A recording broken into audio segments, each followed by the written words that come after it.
Hi there, Capricorn. Thank you for joining me for your weekly forecast for week commencing the 18th of April. You're being given a massive opportunity to express yourself, to be more playful, sociable and outgoing.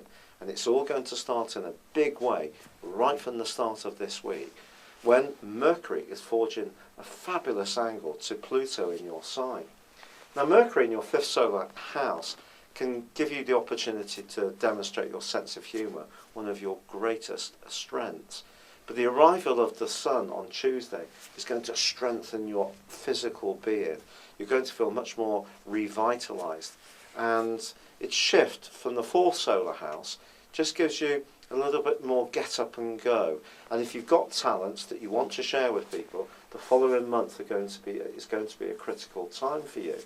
However, Venus, the planet of love and affection and money in some degree, is actually continuing in the part of your horoscope to do with where you live or how you relate to a more emotional level.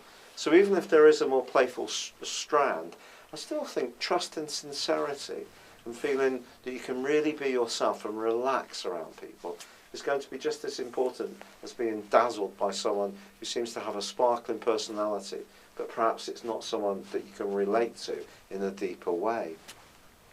Part of the reason for this concern, I feel, is the continuing location of your ruler Saturn, but also Mars in your 12th solar house. They're just making you that much more aware that there is always a subterranean strand in all situations in life. It's never quite as it seems because people don't always share and voice all of their emotions. Some things we choose to keep to ourselves, and rightly so. But with Mars now going into a retrograde, he is still going to be in this tricky part of your scope, quite frankly, through to the 27th of May. So he's still got some time to go with this, and he's still angling up in a sharp right angle with Neptune through to the end of this month. So it's important, if you are going to go out and be more outgoing, that you choose your companions carefully, because people who tend to sort of drain you and deplete you of your vitality or emotional energy, those are the people you need to steer clear of. And I think those people are the people who are head nodders.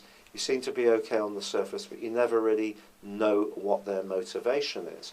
And I think for you, being clear about that is something which makes you feel safe.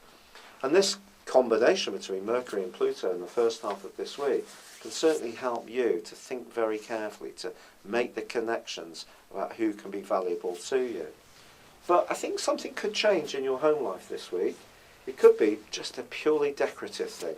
You may decide to change the colours that you use. You might buy some home furnishings, or perhaps you're going to think more substantively about where you live, how you live there, or who with. You could find yourself needing more space. On the other hand, deciding that you want to be up close and personal to someone. If you have a declutter, it certainly wouldn't be a surprise. But I think generally you are going to be more outgoing, but it just needs to be in the right context for you. A little bit of control will actually be good for you. And when it gets through to the full moon on Friday, you're being challenged by the heavens in the following 2 weeks to manage your time carefully, but also all the people who want a bit of you and your time within their situation. If you keep people in the loop and you communicate well, most people are going to be fine. If you are perhaps getting to know some new friends, or you're not necessarily going to be face to face, but your text message or email will really help. You may also need to balance the time you're spending with a partner and your friends. If one side of that is out of kilter, it's too much of one and not enough of the other. Certainly this is something you may need to work at too. It's been a real pleasure being with you. Thank you for joining me, Capricorn. Good luck and goodbye for now.